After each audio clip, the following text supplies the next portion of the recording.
Zero to God level अर्थात martial God space अर्थात शून्य से ईश्वर स्तर तक। अध्याय 3297 से 3299।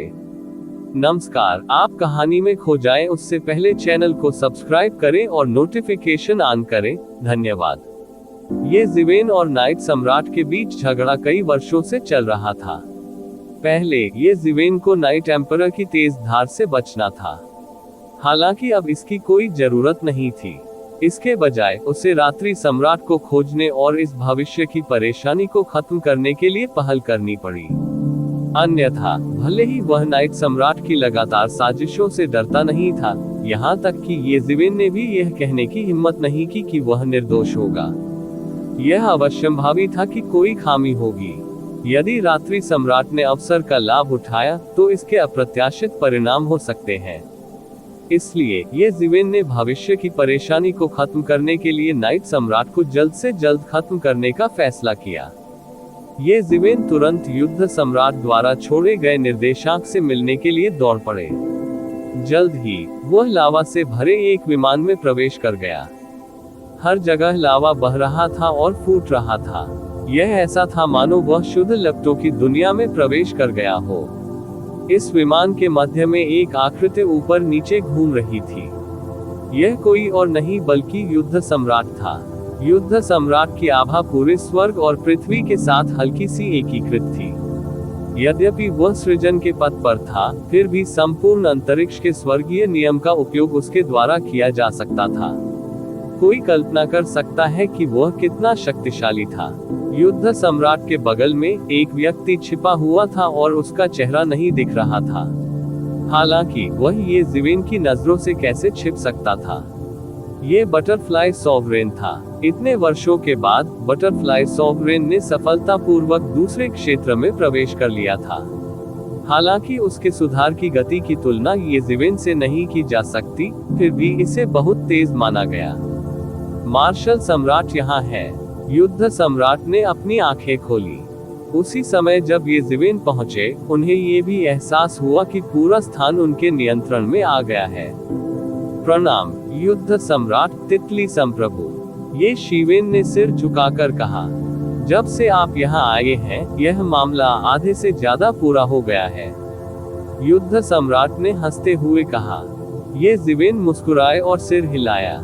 फिर उन्होंने पूछा, क्या मैं जान सकता हूं कि आपने इस स्थान को युद्ध क्षेत्र के रूप में क्यों चुना?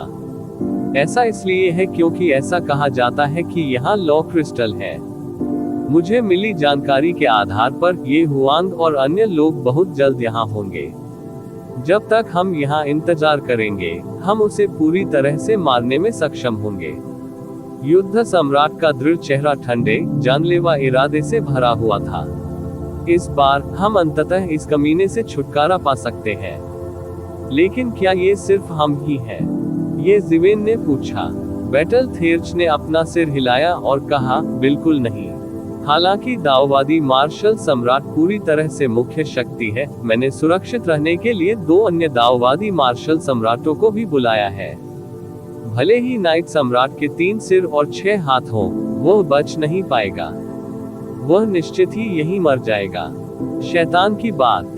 कुछ ही समय बाद एक आकृति ने प्रकाश की किरण पर कदम रखा और सबके सामने आ गई। यह एक संप्रभु सम्राट था जो अपने पीछे केवल एक छाया छोड़कर शून्य में छिपा हुआ था। उसकी ताकत बहुत बड़ी थी और वह पहले ही 9वें स्तर तक पहुंच चुका था। वह अत्यंत शक्तिशाली था। ताई संत सम्राट, आप यहाँ हैं। ये बहुत अच्छा है। युद्ध सम्राट जोर से हंसा और अपना परिचय दिया। ताई संत सम्राट, मैं आपका परिचय कराता हूँ। ये दाववादी मार्शल सम्राट है। दाववादी मार्शल सम्राट, ये दक्षिणी क्षेत्र का दाववादी मार्शल सम्राट है। उनकी अराजकता दिव्य तकनीक दुनिया में अद्वितीय है। उनके लिए एक मैच ढूंढना मुश्किल है। ताई ऋषि सम्राट ने बस सिर हिलाया, फिर ये ज़िवेन की ओर देखा। ये ज़िवेन हाल ही में काफी मशहूर थी। वह कमोबेश कुछ समाचारों को जानता था, लेकिन वह कई समाचारों के परिणाम का आकलन नहीं कर सका। हालांकि उसने जो सुना, उससे वह पहले ही समझ गया था कि उसके सामने ये ज़िवेन कोई साधारण व्यक्ति नहीं था। ये जिवेन ने भी अपना सम्मान दिखाने के लिए उसी समय सिर हिलाया। यद्यपि ताई संत सम्राट शक्तिशाली था, उसकी शक्ति अधिक से अधिक शून्य सम्राट के समान थी। वह ईगल हॉर्न सम्राट, ब्लड एम्प्रेस लिंग लोंग और अन्य के साथ तुलना नहीं कर सकता था। युद्ध सम्राट की तो बात ही छोड़ दे। कुछ ही समय बाद शून्य में एक और आकृति घनीभूत हो गई। यह अंतरिक्ष में घूमती हवा के झोंके जैसा था। लगातार फूटता हुआ लावा ऊपर की ओर लुढ़क गया, जिससे एक विशाल अग्नि बवंडर बन गया। दाओवादी मार्शल सम्राट, मैं आपका परिचय कराता हूँ। ये दाओवादी क्यूई सम्राट है। दाओवादी क्यूई सम्राट ये दाओवादी मार्शल सम्राट है, जो हाल ही में सुर्खियों में रहा है। ये व्यक्ति भी एक प्रसिद्ध विशेषज्ञ था। हालांकि वह उत्तरी से आया था। उत्तरी क्षेत्र के कई सम्राटों के बीच उन्हें शीर्ष विशेषज्ञों में से एक माना जाता था। वह एक सुपर विशेषज्ञ भी था जिसने 9वें स्तर में प्रवेश किया था। युद्ध सम्राट अपनी इच्छानुसार इन दोनों विशेषज्ञों को भर्ती करने में सक्षम था। उसका नेटवर्क वाकई बहुत व्यापक था। हालांकि वह नहीं जानता था कि ये दोनों लोग भी बहुत हैरान थे कि युद्ध सम्राट ये जिवेन को भर्ती करने में सक्षम था, जो हाल ही में सुर्खियों में था। ये जिवेन की हालिया प्रतिष्ठा बहुत बड़ी थी, खासकर जब से उसने रक्त महारानी लिंगलोन की हत्या की थी। ये जिवेन द्वारा रक्त महारानी लिंगलोन को मारने की खबर उन सम्राट स्तर के प्राणियों के अलग अलग दिशाओं में भाग जाने के बाद फैल गई थी। कई लोगों ने पहले तो इस पर विश्वास करने की हिम्मत नहीं की। एक सामान्य 9वें स्तर के विशेषज्ञ के लिए मरना बहुत बड़ी बात थी। ब्लड एम्प्रेस लिंगलोन जैसे भयानक अस्तित्व का तो जिक्र ही नहीं। 10 सम्राट भयानक विशेषज्ञ थे जो व्यवहारिक रूप से शाही सम्राट क्षेत्र के शिखर पर खड़े थे। ऐसे विशेषज्ञों के लिए स्वाभाविक रूप से मरने के अलावा उनके दोबारा मरने की संभावना बहुत कम थी, और यह व्यवहारिक रूप से असंभव था। लाखों वर्षों में ऐसी घटना का सामना करना बहुत दुर्लभ था। लेकिन अब तो कुछ ऐसा हो गया है। ये जिवेन ने उसे घेरा या घात नहीं लगाया, उसने तो सीधे ही उसे मार डाला। ऐसी ताकत ने कई लोगों को चौंका दिया। इन अफवाहों में ये भी उल्लेख किया गया था कि रक्त महारानी लिंगलोंग अंततः उसके द्वारा मारे जाने से पहले गंभीर रूप से घायल हो गई थी। हालांकि सभी ने माना कि ये जिवेन पहले ही एक सामान्य शिखर संप्रभु सम्राट की ताकत से कहीं आगे निकल चुका था। अब जब इतने नए और भयंकर विशेषज्ञ को आमंत्रित किया गया है, तो रात्रि सम्राट शायद इस बार बच नहीं पाएगा। जहां तक ये जिवेन और नाइट एम्परर के बीच दुश्मनी की बात है, वे नहीं जानते थे, खासकर तब जब ये जिवेन और नाइट एम्परर दुश्मन बन गए थे। उनकी नजर में हालांकि ये जिवेन एक चींटी नहीं थी, फिर भी वह महत्वहीन थी, इसलिए उन्हें पता नहीं चला। इसलिए वे बैटल थेर्ज की प्रतिष्ठा को केवल असीमित मान सकते थे। एक शीर्ष विशेषज्ञ की हत्या का इस तरह का संदिग्ध व्यवसाय कुछ ऐसा नहीं था जिसे कोई भी स्वीकार करने का साहस करेगा, क्योंकि यदि वे सावधान नहीं होते तो वे नाइट सॉवरेन के साथ पूरी तरह से मौत की दुश्मनी बना सकते थे। यदि ये तथ्य नहीं होता कि उस समय उन पर बैटल थेर्ज के इतने सारे उपकार थे, तो वे यहाँ नहीं आते। भले ही वे दो अलग अलग गुटों के थे और स्वाभाविक दुश्मन थे, इस स्तर के विशेषज्ञ कोई साधारण चींटियां नहीं थे, इसलिए उन्हें मारना कोई बड़ी बात नहीं थी। बैटल थेर्ज बहुत पहले ही थेर्ज बन गया था। इस प्रकार यद्यपि वह बहुत शांत प्रतीत होता था और कुछ भी प्रकट नहीं करता था, वास्तव में उसके पास कनेक्शन और नीड का एक बहुत व्यापक नेटवर्क था। ताई ये ऋषि सम्राट और क्यूई सम्राट उनमें से केवल 2 थे। इस संबंध में ये जिवेन भी बहुत हीन था। ये जिवेन ने भी अपनी आभा का एक हिस्सा थोड़ा जारी किया। ऐसा न हो कि इन 2 लोगों के पास कोई ऐसा विचार हो जो उनके पास नहीं होना चाहिए। निश्चित रूप से वे दोनों हैरान थे। ये जिवेन की वर्तमान साधना के साथ वह असीम रूप से स्वर्गीय मास्टर स्तर के करीब था। उनकी आभा का एक हिस्सा ही उन्हें कार्रवाई करने में झिझकने के लिए काफी था। इसके अलावा वे सभी एक ही खाई के साथी थे। कुछ विचार बनने से पहले ही बिना किसी निशान के गायब हो गए। वरिष्ठ युद्ध सम्राट, क्या आपने हमें यहाँ इसलिए बुलाया क्योंकि आप पहले से ही जानते थे कि रात्रि सम्राट यहाँ आएंगे? क्यूई सम्राट अभी अभी आया था, लेकिन उसने स्पष्ट रूप से पूछा। हाँ, जहाँ तक हम जानते हैं, रात्रि सम्राट निश्चित रूप से यहाँ प्रकट होंगे। उस समय आप दोनों उन्हें रोकने के लिए जिम्मेदार होंगे। रात्रि सम्राट को भागने न दे। मार्शल सम्राट और मैं व्यक्तिगत रूप से इसकी देखभाल करेंगे, आराम करो। युद्ध सम्राट ने सीधे कहा। जाहिर है, ये जिवेन के लिए उनकी उम्मीदें क्यूई सम्राट और ताई यी ऋषि सम्राट के लिए उनकी अपेक्षाओं से कहीं अधिक थी। दोनों ने सिर हिलाया। उनके पास कहने को कुछ नहीं था। आखिर इस दुनिया में ताकत बोलती थी। जब तक ये जिवेन पर्याप्त ताकत नहीं दिखाती, उनके पास कहने के लिए कुछ नहीं होगा। इसके अलावा वे अग्रिम पंक्ति में खड़े होकर ये सम्राट जैसे दुर्जय प्रतिद्वंद्वी के खिलाफ लड़ने के इच्छुक नहीं थे। कोई बात नहीं, उस समय आसपास को सील करने की जिम्मेदारी हमारी होगी। उसे भागने का मौका नहीं मिलेगा। ताई यी ऋषि सम्राट ने सीधे कहा। ठीक है, उस स्थिति में चलो पहले छिप जाएं। मैंने पहले से ही यहाँ एक संरचना की व्यवस्था कर ली है। जब तक हम सावधानी से काम करते हैं, भले ही रात का सम्राट हो हमारे बगल में, वह हमें नहीं ढूंढ पाएगा। युद्ध सम्राट ने कहा। तीनों ने सिर हिलाया। फिर तितली सम्राट की तरह उन्होंने मौके पर एक मुहर लगा दी और मौके पर ही गायब हो गए। युद्ध सम्राट एक अच्छे शिक्षक भी थे। उसने एक मुहर लगा दी और उसकी आध्यात्मिक शक्ति बढ़ गई। फिर वह बिना किसी निशान के मौके से गायब हो गया। ये जिवेन के गठन की सीमा में प्रवेश करने के बाद उन्होंने कोई समय बर्बाद नहीं किया। इसके बजाय उन्होंने अपनी बंद कमरे में खेती जारी रखी। अब वह किसी भी समय बंद दरवाजे की साधना की स्थिति में प्रवेश कर सकता है और हर मिनट और हर सेकंड को बचाने का प्रयास कर सकता है।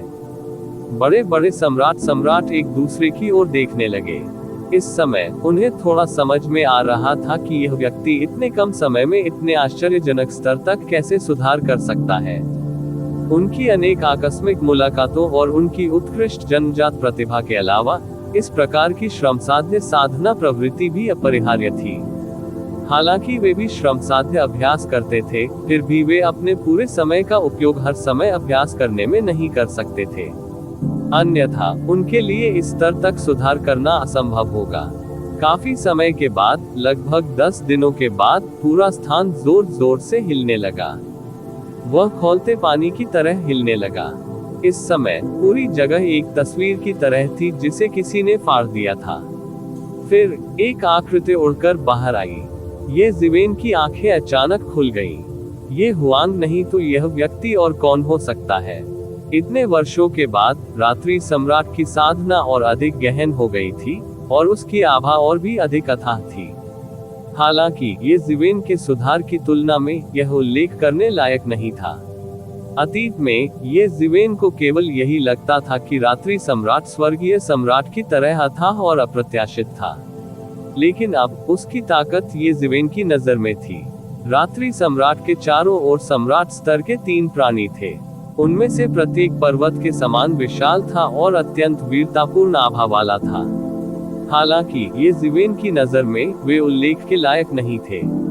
वे केवल चौथे क्षेत्र और 5वें क्षेत्र में थे। वे कुछ भी नहीं थे। शिकार जाल में फंस गया है। अब कार्रवाई करने का समय आ गया है। प्रतिवेदन किसी भी खराब अनुवाद के बारे में हमें बताने के लिए टेक्स्ट का चयन करें और रिपोर्ट पर क्लिक करें। लेस देन पिछला सूचकांक, अगला ग्रेटर देन शिकार जाल में फंस गया है। अब कार्रवाई करने का समय आ गया है, ये जिवेन ने धीरे से कहा। ये हुआंग को कुछ भी नजर नहीं आया और वह आगे बढ़ता रहा। उसके चारों ओर पहाड़ जैसे सम्राट अब भी बातें कर रहे थे और हंस रहे थे।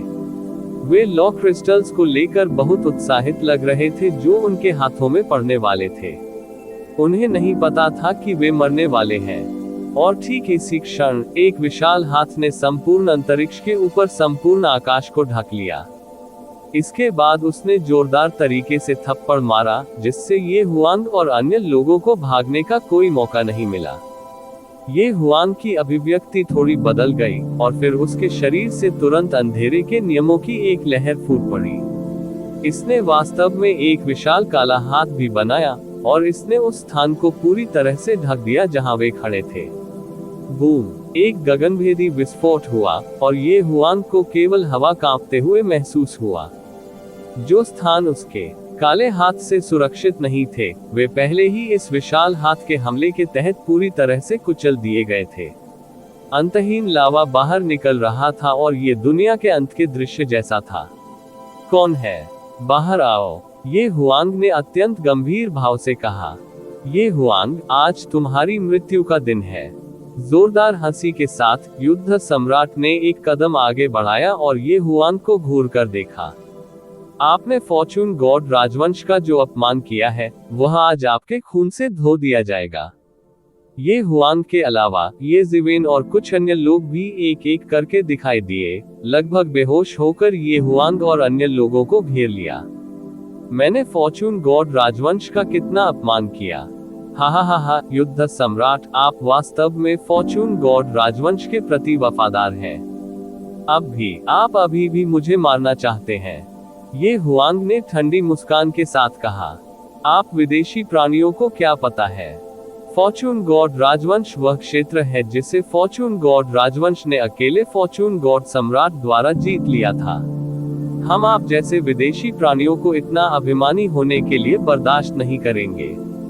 चूंकि आप अभिमानी होने का साहस करते हैं, आप पता होना चाहिए था कि ये दिन आएगा। युद्ध सम्राट ने ठंडे स्वर में कहा। युद्ध सम्राट के शब्दों ने ये जिवेन को उसे एक अलग नजरिए से देखने पर मजबूर कर दिया। इस क्षण में अंततः उसे समझ आ गया कि युद्ध सम्राट क्यों मारना चाहता था हुआंग, हालांकि यह थोड़ा कठिन और अलाभकारी था। युद्ध सम्राट की ताकत वर्तमान ये जिवेन से तुलनीय नहीं थी। अगर वह ये हुआंग को मारना भी चाहे तो भी उसे बहुत परेशानी से गुजरना होगा। ये हुआंग को मारने के लिए उसे अपने कनेक्शन और संसाधनों का उपयोग करना होगा। ये बहुत कठिन और अलाभकारी था। ये हुआंग के दलबदल को कई साल बीत चुके थे।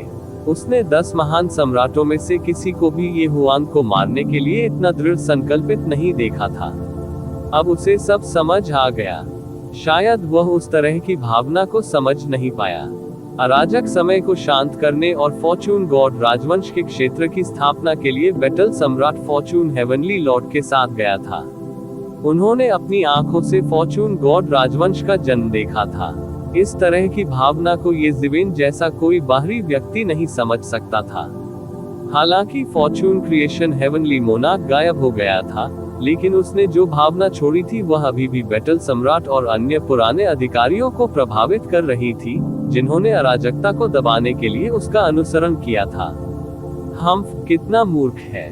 यहाँ तक कि फॉर्चून क्रिएशन हेवनली मोनार्क भी अब यहाँ नहीं है, फिर भी आप अभी भी मूर्खतापूर्ण वफादार हैं। ये हुआंग के चेहरे पर तिरस्कार की झलक दिखाई दी। उनकी राय में ऐसी भावनाएं केवल अंध वफादारी का एक रूप थी। ये हुआंग, चाहे कुछ भी हो, तुम आज मौत से नहीं बचोगे। और मत कहो। जैसे ही उसकी आभा चक्र दर चक्र मुक्त होती गई, बैटल थियर चिल्लाने लगा। ये लगातार बढ़ रहा था, जिससे आसमान का भी रंग बदल रहा था।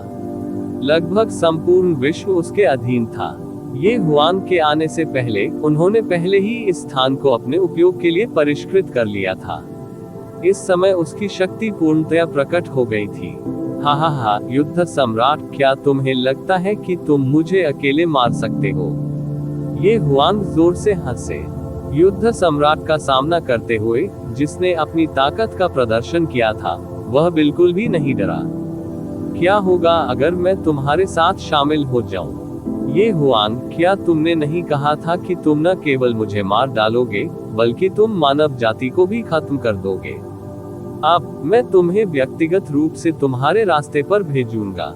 ये जिवेन की आकृति उभरकर सबके सामने आ खड़ी हुई। ये जिवेन, मैं अब भी तुम्हारी हड्डियों को राख में बदलना चाहता हूँ और तुम्हें बिना दफन स्थान के मरने देना चाहता हूँ। ये हुआंग ने दांत पीसते हुए कहा। ये जिवेन के कारण उनके पसंदीदा शिष्य टाइगर सम्राट गेंग, जिनका पतन हो गया था, उनके जैसे अस्तित्व के लिए भी सम्राट लॉर्ड स्तर के शिष्य का पालन पोषण करना कठिन था। युद्ध सम्राट अनगिनत वर्षों तक सम्राट रहा था और उसने कई शिष्यों को शिक्षा दी थी। हालांकि अंत में केवल तितली सम्राट ही सफल हुआ था। ये स्पष्ट था कि यह कितना कठिन था। प्रत्येक सम्राट भगवान ने एक अलग रास्ता अपनाया। एम्परर लॉर्ड स्तर के शिक्षक होने से शुरुआती दौर में निश्चित रूप से एक अद्वितीय लाभ मिलेगा।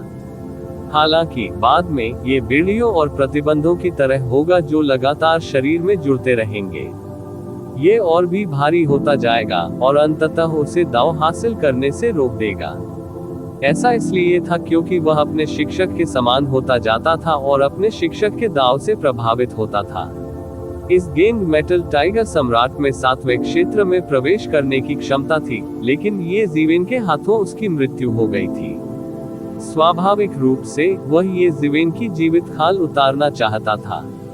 इसके अलावा ये जीवेन की वजह से उन्हें स्टॉर्म सिटी की लड़ाई में हार का सामना करना पड़ा था। उसने युद्ध सम्राट को अपने क्षेत्र से दूर ले जाने के लिए एक बड़ी कीमत चुकाई थी। अंत में ये जीवेन के कारण उसके सारे प्रयास बर्बाद हो गए। इस प्रकार की नफरत वास्तव में खूनी झगड़ा था। हालांकि मुझे डर है कि आपको भविष्य में मौका नहीं मिलेगा। मैं व्यक्तिगत रूप से आपको नरक भेज दूंगा, ये जीवेन ने ठंडे स्वर में कहा। जब उसने ये हुआंग को देखा तो ऐसा लगा मानो वह किसी मरे हुए आदमी को देख रहा हो। हाँ, क्या तुम दोनों सच में सोचते हो कि तुम मुझे मार सकते हो? ये हुआंग जोर से हंसे। क्या तुम्हें सच में लगता है कि मैंने बिना किसी तैयारी के यहाँ आने की हिम्मत की? युद्ध सम्राट, मैं पहले से ही जानता हूँ कि आप मुझे मारना चाहते हैं। पिछले लाखों वर्षों में आपने मेरे खिलाफ 10 से अधिक घेरों का आयोजन किया है। दुर्भाग्य से वे सभी विफल रहे। क्या आपको लगता है कि मैं अपना बचाव करूंगा सृजन के पथ में प्रवेश करने के बाद? ये हुआंग जोर से हंसे। क्या तुम्हें लगता है कि मैं नहीं जानता कि तुम क्या सोच रहे हो? तुमने मेरे ठिकाने की गणना करने के लिए किसी को ढूंढ लिया है। तुम्हें कैसे पता कि मैं भी तुम्हारे खिलाफ साजिश नहीं रच रहा हूँ? तुम मुझे मारना चाहते हो, लेकिन मैं भी तुम्हें मारना चाहता हूँ। विशेष रूप से आप, ये जीवेन। मैंने आपके मामलों के बारे में सुना है। ऐसा हुआ होगा यदि युद्ध सम्राट ने तुम्हें नहीं पाया होता तो यह मेरी अपेक्षाओं से परे होता। मैं जानता था कि तुम दोनों ने मिलकर गुप्त रूप से मुझे मार डालने की साजिश रची होगी। तो मैं कोई तैयारी कैसे नहीं कर सकता था? ये हुआंग जोर से हंसे। उनके हाव भाव में थोड़ा अहंकार था और थोड़ा उत्साह और पागलपन भी था। तुम्हें बड़ी बड़ी बातें करने की जरूरत नहीं है। क्या तुम हमें डराने की कोशिश कर रहे हो? यह असंभव है। चाहे कुछ भी हो, तुम्हें आज ही मरना होगा, युद्ध सम्राट ने ठंडे स्वर में कहा। अरे नहीं, वह समय के लिए रुक रहा है। ये जीवेन ने तुरंत प्रतिक्रिया व्यक्त की। ऐसा लग रहा था कि वह ये हुआंग की योजना को समझ गया था। समझ गए तो क्या हुआ? आज भागने के बारे में सोचना भी मत। तुम अकेले नहीं हो जिसके पास कोई योजना है, ये हुआंग ठंडे स्वर में चिल्लाया। इसी समय शून्य से एक आकृति प्रकट हुई। एक पल में ये पहले से ही प्रकाश की एक गेंद में बदल गया था और ये जीवेन को छेद दिया था। टकराना। ऐसा लग रहा था कि ये जीवेन को गंभीर चोट लगी है। वह सीधे बीच से फट गया और खून की धुंध के बादल में बदल गया। ये कौन है? ये कैसे संभव है? युद्ध सम्राट की आंखें अविश्वास से चौड़ी हो गईं। हालांकि उसने ये कहने की हिम्मत नहीं की कि उसे ये जीवेन की ताकत के बारे में 100% समझ थी, लेकिन वह बहुत स्पष्ट था कि ये जीवेन शायद उससे अधिक मजबूत थी। ये जीवेन सम्राट क्षेत्र के शिखर पर था। ऐसे व्यक्ति को एक पल में कैसे छेदकर मार डाला जा सकता है? बाकी सभी लोग भी अवाक रह गए। उन्हें इस पर विश्वास करने की हिम्मत नहीं हुई। ये कैसा मजाक था? हालांकि उन्हें ये जीवेन की ताकत के हिमशैल के टिप को ही महसूस हुआ था। उन्होंने पहले ही पुष्टि कर दी थी कि यह बेहद भयानक और शक्तिशाली थी। उसे एक पल में कैसे मारा जा सकता है? इसके तुरंत बाद असीम बिजली में लिपटी एक छायाचित्र सभी के सामने प्रकट हुई। वह एक आदमी था जो 40 या 50 के आसपास का लग रहा था। वह बेहद पतला था और ऐसा लग रहा था जैसे हवा का झोंका उसे उड़ा देगा। हालांकि किसी ने भी उन्हें कम आंकने की हिम्मत नहीं की। उसका शरीर अत्यंत भयानक शक्ति से ढका हुआ था। यह आप हैं, इलेक्ट्रिक लॉर्ड। युद्ध सम्राट ने लगभग तुरंत ही उस व्यक्ति की पहचान ली जो आया था। उसे अचानक अपनी रीढ़ की हड्डी में ठंडक महसूस हुई। वह ठंडी हवा का झोंका लेने से खुद को रोक नहीं सका। ये केवल युद्ध सम्राट ही नहीं था, बाकी सभी को भी ठंडी हवा का झोंका लेने की समान इच्छा थी। ऐसा इसलिए था क्योंकि उन्हें पहले से ही उस व्यक्ति की पहचान याद थी जो आया था। इलेक्ट्रिक लॉर्ड, वह वास्तव में इलेक्ट्रिक लॉर्ड है। क्या वह स्वर्गीय लॉर्ड दायरे को तोड़ने में असफल होने के बाद मर नहीं गया? वह वास्तव में अभी भी जीवित है। क्यूई सम्राट ने ठंडी हवा का झोंका लिया क्योंकि उसका शरीर कांप रहा था। वह बिजली भगवान की प्रसिद्धि के बारे में कैसे नहीं जान सकता था। हालांकि उसने कभी भी लाइटनिंग लॉर्ड को व्यक्तिगत रूप से नहीं देखा था, वह जानता था कि जब वह अभी भी एक चींटी थी जिसे अभी भी एक संप्रभु बनना था, तो लाइटनिंग लॉर्ड पहले से ही संप्रभु सम्राट क्षेत्र के चरम पर एक भयानक अस्तित्व था। जब तक वह सम्राट बना, इलेक्ट्रिक भगवान पहले ही गायब हो चुका था और फिर कभी प्रकट नहीं हुआ। ऐसा कहा गया था कि स्वर्गीय प्रभु क्षेत्र में प्रवेश करने में विफल रहने के बाद उनकी मृत्यु हो गई थी। इस खबर की सत्यता पर किसी को संदेह नहीं हुआ क्योंकि इसकी जरूरत ही नहीं थी। ऐसे कई लोग थे जो स्वर्गीय प्रभु क्षेत्र में घुसने की कोशिश करते समय मर गए। इलेक्ट्रिक लॉर्ड अकेले नहीं थे। ये बिल्कुल वैसा ही था जैसे एक अर्ध सम्राट ने सम्राट क्षेत्र में घुसने की कोशिश की थी। यहाँ तक कि वे असाधारण शिखर वाले अर्ध सम्राट भी, जिन पर स्वर्ग का अनुग्रह था, स्वर्गीय प्रभु क्षेत्र में प्रवेश करने में सफल नहीं हो सके। इसलिए बहुत से लोग जो सम्राट भगवान के शिखर तक पहुंच चुके थे, उन्होंने बिना आत्मविश्वास के उतावलेपन से कार्य करने का साहस नहीं किया। उनमें बैटल थेर्च जैसा अस्तित्व भी था। वह कई वर्षों तक शिखर सम्राट भगवान रहे थे, लेकिन उन्होंने कभी भी स्वर्गीय पूज्य क्षेत्र में प्रवेश करने की कोशिश नहीं की थी। इसलिए ये कहा जा सकता है कि यदि कोई स्वर्गीय प्रभु क्षेत्र में प्रवेश करना चाहता है, तो ये या तो सफलता थी या मृत्यु। और अब उन्होंने इलेक्ट्रिक लॉर्ड को फिर से देखा। इसका मतलब ये था कि वह वास्तव में मरा नहीं था। ये कितना भयावह था ये बताने की जरूरत नहीं है। इसके बारे में सोचते ही उनके रोंगटे खड़े हो गए। यहाँ तक कि बैटल थियोच भी कुछ अलग नहीं था। उसे महसूस हुआ कि कोई असीम शक्ति उसके ऊपर हावी हो रही है। ये पुनर्तः दमन था। प्रतिवेदन किसी भी खराब अनुवाद के बारे में हमें बताने के लिए टेक्स्ट का चयन करें और रिपोर्ट पर क्लिक करें। लेस देन पिछला सूचकांक अगला ग्रेटर देन ये स्पष्ट था कि यद्यपि इलेक्ट्रिक लॉर्ड टूटने में असफल रहा था, महान सर्वोच्च स्वर्गीय पूज्य के माध्यम से इस विफलता ने उनके लिए बहुत समृद्ध संपत्ति छोड़ दी थी। सबसे स्पष्ट बात ये थी कि हालांकि उसकी ताकत अभी भी स्वर्गीय पूज्य क्षेत्र तक नहीं पहुंच पाई थी, वह पहले ही सामान्य शिखर सम्राट लॉर्ड से आगे निकल चुका था। ये कुछ ऐसा था जिसे बैटल थेर्च स्पष्ट रूप से समझ सकता था। वह 10 महान दार्शनिकों से भी नहीं डरता था। वास्तव में वह उन्हें थोड़ा दबा भी सकता था। हालांकि उसने इलेक्ट्रिसिटी लॉर्ड से एक अभूतपूर्व और भयानक दमन महसूस किया, जो उससे भी अधिक बड़ा था। हा, तुम्हें इसकी उम्मीद नहीं थी क्या? ये हुआंग दिल खोलकर हंसे। युद्ध सम्राट, आप पूरे दिन मुझे मारने की योजना बना रहे हैं, लेकिन आपको उम्मीद नहीं थी कि आपकी योजना पहले से ही मेरी गणना के अनुसार थी। वरिष्ठ इलेक्ट्रिक लॉर्ड, यदि आप उसे आज मार देंगे तो मैं उससे 1% भी नहीं लूंगा। सब कुछ आपका है। ये हुआंग ने इलेक्ट्रिक लॉर्ड की ओर देखा और कहा, यदि यह एक साधारण सम्राट होता तो वह मेरे द्वारा कार्रवाई करने के योग्य नहीं होता। लेकिन युद्ध सम्राट अलग है। युद्ध सम्राट, आपने हर जगह युद्ध करने के लिए फॉर्चून हेवनली मोनार्क का अनुसरण किया है, और आप फॉर्चून डिवाइन राजवंश के सबसे वफादार ठग हैं। तुम भी सबसे क्रूर कमीने हो। कौन जानता है कि तुमने कितने विदेशी डोमेन सम्राटों को मार डाला है। मुझे आज तुम्हारी कथा समाप्त करने दो। धत्तेरी की। युद्ध सम्राट अंदर ही अंदर श्राप देने के अलावा कुछ नहीं कर सका। मैं उन्हें रोक लूंगा, तुम लोग जल्दी जाओ। युद्ध सम्राट ने लगभग तुरंत ही त्वरित निर्णय लिया। अगर केवल ये हुआंग होता तो वह ज्यादा से ज्यादा उसे दबा सकता था, लेकिन उसे मारना बहुत मुश्किल होता।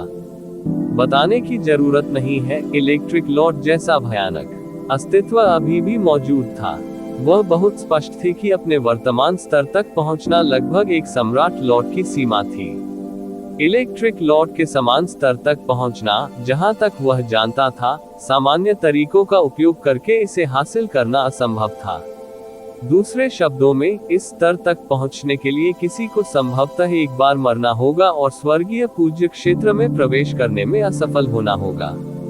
हालांकि ऐसा होने की संभावना बहुत कम थी। इसे लगभग अस्तित्वहीन ही कहा जा सकता है। यहाँ तक कि इलेक्ट्रोलक्स जैसे शक्तिशाली अस्तित्व के बावजूद क्लेश को पार करने में असफल होने के बाद भी उसने इतने लंबे समय तक अपनी मृत्यु का नाटक क्यों किया? शायद ऐसा इसलिए था क्योंकि वह अपनी चोटों से उबर रहे थे। वह इतने सालों से बाहर नहीं आया था और शायद स्वास्थ्य लाभ कर रहा था। हालांकि यह विधि अस्तित्व में थी, लेकिन यह विश्वसनीय नहीं थी। ठीक इसी वजह से चोटों से उबरने के बाद इलेक्ट्रो लॉर्ड की ताकत इस स्तर तक बढ़ गई थी। वह इसे बहुत स्पष्ट रूप से देख सकता था। ठीक इसी वजह से उसे समझ में आया कि वह बिजली भगवान के खिलाफ मुकाबला नहीं कर सकता। वह अभी भी संघर्ष कर सकता था, लेकिन बाकी लोग उससे बिल्कुल भी मुकाबला नहीं कर सकते थे। आप जाना चाहते हैं? हा, जब से मैं यहाँ हूँ, आप में से कोई भी नहीं जा सकता। अगर आप पृथ्वी के छोर तक भी भागे तो भी यह बेकार है, क्योंकि आप में से कोई भी मुझसे तेज नहीं है। बिजली भगवान ने आत्मविश्वास से कहा। अत्यधिक शक्तिशाली होने के अलावा उन्होंने जो बिजली के नियम विकसित किए वे भी बेहद तेज थे। साथ ही उनमें स्वर्गीय क्लेशों के प्रति अकल्पनीय प्रतिरोध था। अन्यथा वह स्वर्गीय पूज्य बनने के लिए स्वर्गीय क्लेश को पार करने में असफल होने के बाद जीवित नहीं रह पाता। उसकी बात मत सुनो, चलो चलें। जैसे ही उसके शरीर पर नामात्र के कानून जारी हुए, बैटलथेर्ज दहाड़ने लगा।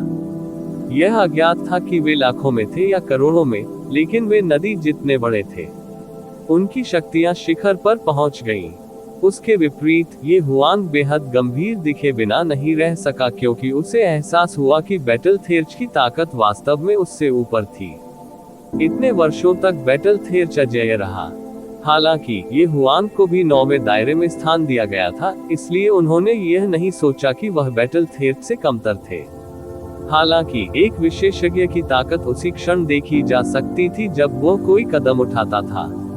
बैटलथेर्ज वास्तव में उससे अधिक मजबूत था। हालांकि ये सब बेकार था। बैटलथेर्ज अभी भी उसे दबा सकता था, लेकिन इलेक्ट्रो लॉर्ड के सामने ये कुछ भी नहीं था। बैटलथेर्ज के पीछे के नामात्र के कानून एक लंबी जलती हुई नदी की तरह भयंकर रूप से जलने लगे, जिससे एक अद्वितीय शक्ति और आभा प्रकट हुई। वह बैटलथेर्ज था, और वह अनगिनत साल पहले सम्राट बन गया था। कई लोग तो उन्हें अस्पष्ट रूप से भी बुलाते थे नंबर 1 सम्राट। ऐसी उपाधि अयोग्य कैसे हो सकती है?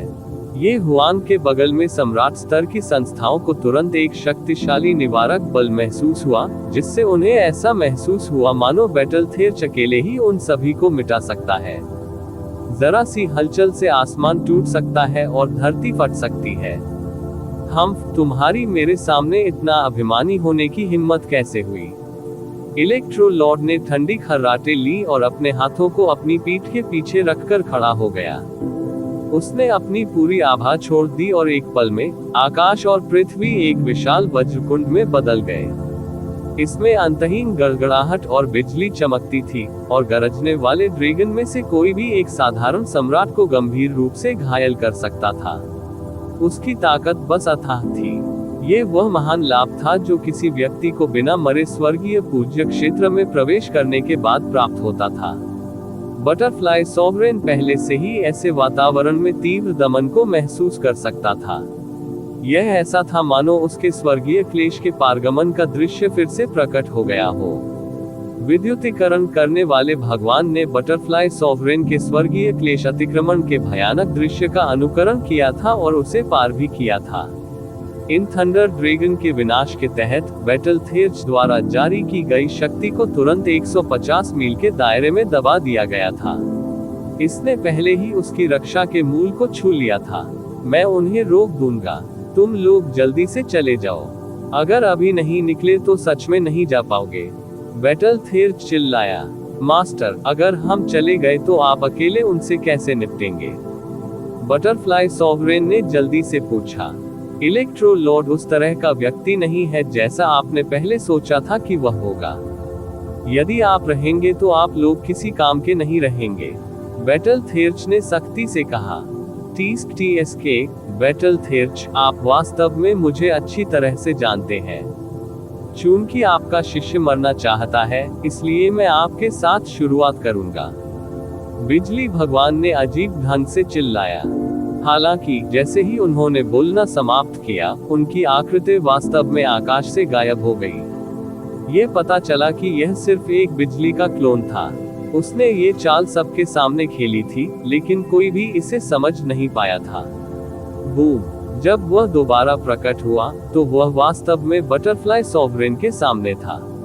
बटरफ्लाई सॉवरेन की ताकत के साथ भी ऐसा लग रहा था मानो उसकी कोई प्रतिक्रिया नहीं थी, जिससे इलेक्ट्रो लॉर्ड के बिजली वाले हाथ ने उसे पकड़ लिया। हा, चलो पहले इस छोटी तितली को मारे। इलेक्ट्रो लॉर्ड दिल खोलकर हंसे, जैसे कि वह पहले से ही बटरफ्लाई सॉवरेन को अपने बड़े हाथ से कुचलते हुए देख सके। वास्तव में मामला यही था। उसकी गति बहुत तेज थी, बिजली जितनी तेज। बस एक पल में वह बटरफ्लाई सॉवरेन के सामने आ चुका था, और यहाँ तक कि बैटल थेर्च भी उसे समय पर नहीं रोक सका। हालांकि बैटल थेर्च पूरी तरह से तैयार था, लेकिन उसने इलेक्ट्रो लॉर्ड से इस तरह की चाल चलने की उम्मीद नहीं की थी। इसके अलावा उसने बिना किसी शालीनता के एक जूनियर पर हमला किया था। झपट्टा मारना। बैटल थेर्च की आकृति भी अपनी स्थिति से गायब हो गई थी। उसने गति नियम का चरम सीमा तक उपयोग किया, और जैसे ही वह बटरफ्लाई सॉवरेन के सामने दौड़ा, उसने लगभग तुरंत ही जगह को छिन्न भिन्न कर दिया। बड़ा हाथ करीब और करीब आ रहा था, और बटरफ्लाई सॉवरेन ने आखिरकार इस समय प्रतिक्रिया व्यक्त की। अचानक उसके शरीर पर लाखों इंद्रधनुषी रंग बिरंगी तितलियां संघनित हो गईं, और सभी प्रकार की मोनाक तितलियां प्रकट हो गईं। इनमें से प्रत्येक मोनाक तितली के पास एक तारे को नष्ट करने की भयानक शक्ति थी। वे सभी बटरफ्लाई सॉवरेन की रक्षा के लिए उड़ गए। हालांकि वह इलेक्ट्रो लॉर्ड और बैटल थेर्च के सामने महज एक जूनियर थी, और ऐसा लग रहा था कि वह एक भी झटका नहीं झेल सकती, लेकिन वास्तव में वह अभी भी एक दबंग सम्राट लॉर्ड थी। वह प्रतिकार करने में सक्षम कैसे नहीं हो सकती? जब यह विशाल हाथ ऊपर पहुंचा, तो ये मोनाक तितलियां, जिन्हें अज्ञात कीमत पर पाला गया था, फूटने लगी। प्रत्येक विस्फोट की शक्ति अकल्पनीय रूप से बहुत बड़ी थी, अकेले तब जब लाखों रेनबो मोनाक तितलियां एक ही समय में विस्फोट कर रही थी। विस्फोटों की उन्मादी लहरों ने लगभग पूरे अंतरिक्ष को पलट दिया। मोनाक तितलियों के लगातार विस्फोटों से बिजली का ये बड़ा हाथ टूट गया था, लेकिन फिर भी ये पूरी तरह से नष्ट नहीं हुआ था। उनके कौशल में अंतर एक नजर में स्पष्ट था। बटरफ्लाई सॉवरेन ने अभी अभी सम्राट लॉर्ड क्षेत्र में प्रवेश किया था, लेकिन इलेक्ट्रो लॉर्ड पहले से ही इस क्षेत्र के शिखर पर था। हालांकि विस्फोटों की यह श्रृंखला अंततः कुछ महत्वपूर्ण समय में बटरफ्लाई सॉवरेन खरीदा। बटरफ्लाई सॉवरेन अंततः घातक प्रहार से बच गई, लेकिन वह इस हमले से पूरी तरह बचने में सफल नहीं हो पाए। बम! बटरफ्लाई सॉवरेन मौके पर ही कराह उठा। उसके भौतिक शरीर का आधा हिस्सा बिजली के बड़े हाथ से कुचल गया और खून की धुंध में बदल गया, जिसने आकाश को भर दिया। शेष भाग हजारों मील दूर तक विस्फोटित हो गया। इस क्षण में अंततः उसे समझ आ गया कि उसके स्वामी ने पहले क्या कहा था। इलेक्ट्रो लॉर्ड उस शिखर स्तर के सम्राट लॉर्ड से बिल्कुल अलग था जिसकी उन्होंने कल्पना की थी। वे एक ही दायरे में थे, लेकिन वे दो पूरी तरह से अलग अस्तित्व प्रतीत होते थे। जैसे ही इलेक्ट्रो लॉर्ड आगे बढ़ना चाहता था, बैटल थेर्च पहले ही आ चुका था। उसे आगे हमला करने का मौका नहीं मिला। हालांकि बैटल थेर्च इलेक्ट्रो लॉर्ड जितना शक्तिशाली नहीं था, लेकिन वह बटरफ्लाई सॉवरेन की तरह नहीं था, जिसे आसानी से हेरफेर किया जा सकता था। कितने अफसोस की बात है, मैं उसे मारने के बहुत करीब था। इलेक्ट्रो लॉर्ड की दया दृष्टि ने बैटल थेर्च को घृणा से अपने दांत पीसने पर मजबूर कर दिया। लेकिन वह सचमुच कमजोर है, वह ऐसे ही मरने वाला है। इलेक्ट्रोलॉर्ड ने दूर से बटरफ्लाई सॉवरेन को देखा। बटरफ्लाई सॉवरेन ने अपने भौतिक शरीर को तुरंत ठीक नहीं किया क्योंकि वह गंभीर रूप से घायल हो गई थी। यहाँ तक कि एक सम्राट लॉर्ड की पुनर्प्राप्ति क्षमता भी पूरी तरह से ठीक नहीं हो सकी। दूसरी ओर क्यूई सम्राट और सम्राट लॉर्ड पूरी तरह से सतर्क थे। इससे कोई फर्क नहीं पड़ता कि बटरफ्लाई सॉवरेन कितनी कमजोर थी, अगर वे उसके स्थान पर होते तो वे बटरफ्लाई सॉवरेन को ऐसी स्थिति में नहीं हरा पाते। इलेक्ट्रोलॉर्ड ने संभवतः स्वर्गीय पूज्य क्षेत्र की दहलीज को छू लिया था। हालांकि उन्होंने इसे पार नहीं किया था, लेकिन इससे उन्हें कोई फर्क नहीं पड़ा।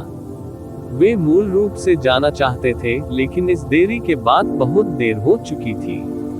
रात्रि सम्राट और अन्य सम्राट श्रेणी के प्राणियों ने पहले ही उन्हें घेर लिया था। इस समय यदि वे भागना भी चाहते तो भी बहुत देर हो चुकी थी। चूंकि हम बच नहीं सकते, आइए उनसे लड़ें। क्यूई सम्राट और सम्राट भगवान की आभा एक ही समय में फूट पड़ी। वे निश्चित रूप से सामान्य लोग नहीं थे क्योंकि वे इस स्तर तक विकसित हो सकते थे, और उनमें मौत से लड़ने के साहस की कमी नहीं थी। लड़ाई शुरू होने वाली थी। प्रतिवेदन किसी भी खराब अनुवाद के बारे में हमें बताने के लिए टेक्स्ट का चयन करें और रिपोर्ट पर क्लिक करें। लेस देन पिछला सूचकांक, अगला ग्रेटर देन। इसी प्रकार के अपडेट्स लेते रहने के लिए हमारे चैनल ऑडियो बुक्स 108 को सब्सक्राइब करें और नोटिफिकेशन ऑन करें। धन्यवाद।